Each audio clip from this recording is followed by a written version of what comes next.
Hi, this is Dr. Amit Dhawan from Rudraksh Physiotherapy Clinic, Solan.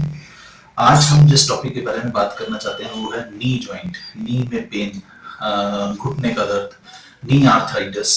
Athletes को जो pen होता है जिसको हम एंटीरियर नी पेन कहते हैं या फिर पैटेलोफेमोरल पेन सिंड्रोम कहते हैं, उनके बारे में क्लिनिकल प्रैक्टिस के दौरान मुझे एक बहुत कॉमन सी चीज देखने को मिली है, जैसे कि जितने भी एथलीट्स होते हैं उनकी अंदर वाली साइड पे ही नी में इंजरीज ज्यादा होती हैं, यानी कि नी का जो अंदर वाला हिस्सा है यहाँ पे मीडियल कोलैटरल लिगामेंट होता है, मीडियल पैटेलोफेमोरल लिगामेंट होता है, मीडियल मेनिस्कस होता है और एसीएल की अटैचमेंट भी ऑलमोस्ट मीडियल साइड से शुरू होती है, एंटीरियर क्रूशिएट लिगामेंट की। और ये चारों पांचों चीजें जो अंदर वाली साइड पे है नी की, ये ज्यादा प्रोन होती हैं इंजरीज के लिए एथलीट्स के केसेस में। पहला क्वेश्चन मेरा ये है कि why athletes are more prone for the ligament injuries on the inner side of the knee. Second चीज, जब हम एडल्ट पॉपुलेशन में देखते हैं, जब नी आर्थराइटिस हो जाता है, नी जॉइंट ऑस्टियोआर्थराइटिस हो जाता है, जिसको हम हिंदी में या सरल भाषा में कहें तो गठिया कहते हैं, जिसके लिए नी रिप्लेसमेंट्स आजकल बहुत कॉमन प्रोसीजर हो चुका है। वो भी अंदर वाली साइड से ही शुरू होता है, नी जॉइंट का स्पेस अंदर वाली साइड पे ही कम हो जाता है और आर्थराइटिस शुरू हो जाता है। नी जॉइंट का गैप जो है वो कम हो जाता है, ग्रीस जो है वो अंदर वाली साइड से पहले कम होने शुरू हो जाती है। थर्ड थिंग, जितने भी एथलीट्स हैं उनको एक पैटेलोफेमोरल पेन सिंड्रोम की शिकायत रहती है। इस कंडीशन में जब एथलीट डाउन द हिल, उतराई में जब चल रहा है या स्टेयर्स जब उतर रहे हैं, डिसेंडिंग स्टेयर्स में ज्यादा पेन प्रोनाउंस होता है, तो इसका मतलब होता है कि क्लियरली ये एंटीरियर नी पेन या पैटेलोफेमोरल पेन सिंड्रोम के पेशेंट्स हैं। तो ये सारी चीजें अंदर वाली साइड से ही क्यों शुरू होती हैं? एक तो हमने एक रीजन तो थ्योरेटिकली हमारे पास है कि जो हमारी जो फीमर है इसकी डायरेक्शन ऐसे होती है, यहां से शुरू होती है, ये बोन अंदर वाली साइड को ज्यादा जा रही है, इसको हम फिजियोलॉजिकल वैल्गस ऑफ नी कहते हैं। एक कारण हो सकता है, परंतु मैंने ऐसा देखा है कि ऐसा नहीं है। जब मैं क्लिनिकल प्रैक्टिस में आया तो मैंने देखा ऐसा नहीं है। Physiological valgus of knee it is one contributing factor that the common problems occurs on the knee joint on the inner side, अंदर वाली साइड पे। प्रॉब्लम क्या आती है? जिन एथलीट्स का फ्लैट फुट है, सपोज ये फुट जो है दिस इज फ्लैट फुट, ये जो आर्च होता है फुट का वो सीधा हो गया है, फ्लैट है। तो जो फ्लैट फुट के केसेस होते हैं उनका जो फुट है वो सुपिनेटेड हो जाता है, अंदर वाली साइड पे घूम जाता है। सपोज ये फुट है तो फुट जो है वो नीचे को प्रेस हो जाता है, आर्च जो है वो कम हो जाता है और फुट जो है सुपिनेटेड हो जाता है और इन्वर्टेड हो जाता है। उससे क्या होता है कि जो हमारी टिबिया है, लोअर लेग की जो मेन बोन टिबिया है, वो इंटरनली रोटेट कर जाती है। तो जो भी एथलीट्स जिनको फ्लैट फुट की दिक्कत है, उनकी जो लोअर लेग की मेजर बोन है दैट इज टिबिया, वो इंटरनली रोटेटेड पोजीशन पे रहती है, जिसकी वजह से अंदर वाली साइड पे नी जॉइंट की ज्यादा रबिंग होने लग जाती है और लिगामेंट्स ज्यादा प्रोन हो जाते हैं इंजरीज के लिए, क्योंकि ज्यादा फोर्सेस जो हैं जब वो खेलते हैं एथलीट्स, चाहे वो कोई भी स्पोर्ट्स हो, ज्यादा फोर्सेस जो है वो अंदर वाली साइड पे लगने लग जाती हैं। ज्यादा फोर्सेस, ज्यादा लोड जो है वो अंदर नी के अंदर वाली साइड पे लगता है।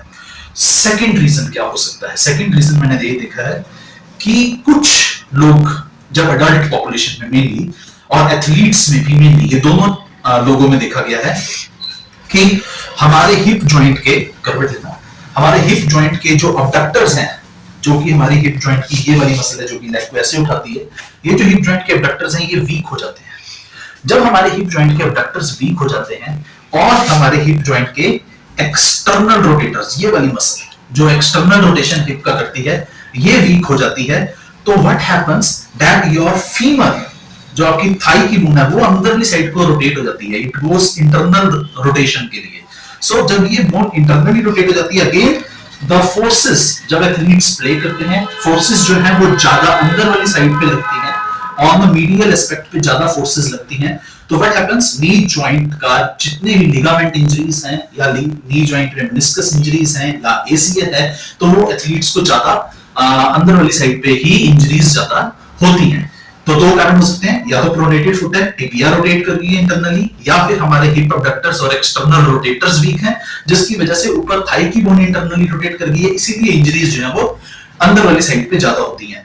तीसरा कारण ये हो सकता है कि जो हमारी अडल्ट पॉपुलेशन है उनकी भी, अगर उनको प्रोनेटेड फुट भी नहीं है, पर प्रोनेटेड फुट तो कुछ सिर्फ कुछ लोगों के केसेस में होगा, कई लोगों का फ्लैट फुट नहीं होता है, बिल्कुल ठीक होता है फुट, बट हिप जॉइंट की muscles maximum 90% of the population में है कि ये हिप अबडक्टर्स वीक हो गए हैं and hip external rotators weak हो गए हैं, इसीलिए एथलेटिक इंजरीज भी अंदर वाली साइड पे हो रही हैं, और अडल्ट के केसेस में नी जॉइंट में आर्थराइटिस भी अंदर वाली साइड पे ही हो रहा है, क्योंकि आपकी ऊपर वाली बोन अंदर वाली साइड को रोटेट हो गई है। सो अगर हमने नी जॉइंट आर्थराइटिस को, या फिर एथलीट्स के केसेस में कि उनको अंदर वाली साइड पे लिगामेंट इंजरीज ना हो, 3 बेसिक एक्सरसाइजेस हैं, अगर हम ये करें तो हम नी जॉइंट रिप्लेसमेंट्स भी रोक सकते हैं और एथलीट्स की overall performance on the field भी इंक्रीज कर सकते हैं। सो तीनों एक्सरसाइजेस मैं आपको बता रहा हूं। फर्स्ट इज कि ये हिप अबडक्शन, यहां पे आप एक वेट लगा सकते हैं, 1 kg या 2 kg का वेट लगा दें around the lower leg, and ये hip abduction 50 times in the morning करना है। 1 2 3 4। अब हमें पता कैसे चलेगा कि हमारे हिप अबडक्टर्स वीक हैं? जब आप 50 टाइम्स को करेंगे तो एक शार्प बर्निंग पेन होगा अराउंड द हिप जॉइंट। जब आप 40 35 40 45 के राउंड पहुंचेंगे, that means that your hip abductors are week.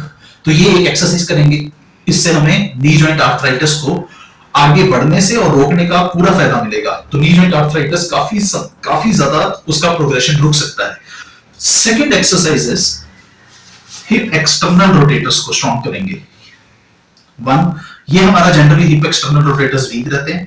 2, ये भी 30-40 टाइम्स हम करेंगे हिप एक्सटर्नल रोटेशन। इससे क्या होगा कि एक्सटर्नल रोटेटर्स हमारे स्ट्रॉन्ग हो जाएंगे, फीमर जो है वो अंदर वाली साइड को मुड़ेगी नहीं और ज्यादा फोर्सेस जो है वो नी की अंदर वाली साइड पे नहीं लगेगी। थर्ड थिंग इज उल्टा पेज ना पूरा। थर्ड थिंग इज ये hip muscle, this is gluteus. Gluteus muscle अगर आप स्ट्रॉन्ग कर लें, यहाँ पे 5 kg 4 kg का वेट लगा दें अकॉर्डिंग टू योर कैपेसिटी, और फिर हिप मसल्स की एक्सरसाइज करें। 1, now this is hip extension, resisted hip extension. अगर इससे आपकी ग्लूटियस की मसल बहुत ज्यादा स्ट्रॉन्ग हो जाती है तो डेफिनेटली पूरा का पूरा बॉडी वेट जो है वो हिप मसल में एब्जॉर्ब हो जाएगा, और बहुत कम वेट है जो नी पे जाएगा, तो आर्थराइटिस का प्रोग्रेशन बहुत ज्यादा रुक जाएगा। तो नी जॉइंट आर्थराइटिस के पेशेंट्स अगर ये 3 एक्सरसाइजेस करें ताकि उनकी पूरी बॉडी का वेट जो है वो हिप में एब्जॉर्ब हो जाए और मैक्सिमम नी जॉइंट में वो फोर्स ना लगे, पूरा बॉडी वेट नी जॉइंट तक ना पहुंचे, तो प्रोग्रेशन ऑफ आर्थराइटिस को आप रोक सकते हैं। और अगर आप ये तीनों एक्सरसाइजेस जो मैंने आपको बताई हैं, अगर आप 30-35 की एज में शुरू कर सकते हैं, definitely you will not go for knee replacements. knee replacements रुक जाएंगी, आपका पूरा बॉडी यहाँ पे बॉडी वेट जो है मसल्स में एब्जॉर्ब होने लग जाएगा, और नी तक जो है वेट आपका जो कि फोर्स प्रोड्यूस कर रहा है नी जॉइंट में वो कम पहुंचेगा, और आप बहुत ज्यादा स्वस्थ रहेंगे और आपको नी जॉइंट रिप्लेसमेंट्स तक नहीं जाना पड़ेगा। One more thing I want to add, you should also focus on your weight control. अगर आपका वेट बहुत ज्यादा है तो अगर हिप मसल्स भी आप स्ट्रॉन्ग कर लेंगे तब भी नी जॉइंट पे वेट काफी ज्यादा जाएगा, तो उससे भी नी जॉइंट आर्थराइटिस प्रोग्रेस कर सकता है, and you will go for knee joint replacements. Thank you all, stay tuned with our channel. Doctor Amit signing off, thank you.